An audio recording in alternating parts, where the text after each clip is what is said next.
We're down on the field now with Jermaine Eluemunor. Jermaine, great to see you, man. Talk to me about the offensive line. You guys have been really consistent, and you in particular have been really consistent.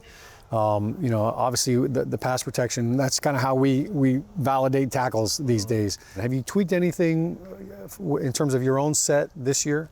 I would say there's a little more patience involved in my set this year. Also, like my hand placement, and I punch when I need to, not when I want to. I think that's made a huge difference. Also, really studying the rusher I'm going against, knowing that week to week it's going to be a completely different guy and a completely different set of skills. And so knowing what I have to do to, shut that down and how to counter what they're going to give me.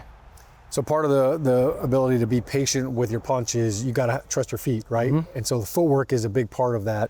When do you know, all right, I'm going to do a vertical set or I'm going to do a jump set? Like, when do you make that decision?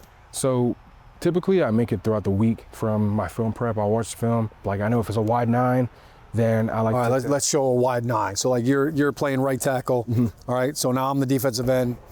A wide 9 means I'm all the way, I'm 3-4 yards removed from you. And some guys like to line up even wider. In, right? Yep. So now it's not that I'm trying to run around you necessarily. I'm just coming in on your shoulder. So for me, against the wide 9, I automatically know that I take one kick right here and then I go flat and get right in front of him. Right. And I keep going. And then once I get kind of nose to nose with you or where I'm comfortable, that's when I'll throw my punch, because then I've created the width of the pocket, but then I've also given the QB a lot of room if he needs to step up, move to the right, or just kind of hold the ball for a little bit longer. And then especially when you get out here, once I get in your face, I know the only rush you're going to give me is a bull rush. So it kind of gives me a little bit of wiggle room to really set that down. But with that second kick, so you actually kind of like shortened. You kind of cut them off. If you're able to cut them off before they're ready to initiate the contact, that messes the entire rush up. Yeah, it changes things for them. All right, so life as a tackle in the NFL, there's no easy weeks, no off weeks. So you had Rashawn Gary and Micah Parsons last week, now Aiden Hutchinson. Yep.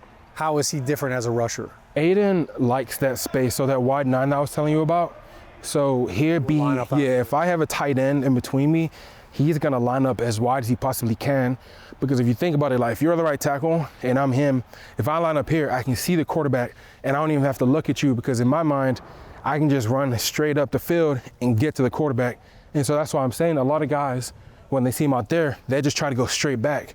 And if you have a tight end, now you can do more. Yep, and so I use a tight end kind of as like a wall in a sense. If you watch my sets, especially like a tight end 9, I literally just go right up his butt where I'm right here and he's going straight, and it's kind of like a direct line right behind his heels. So I'm skimming him where I'm right in front of them right away before they're ready to make contact.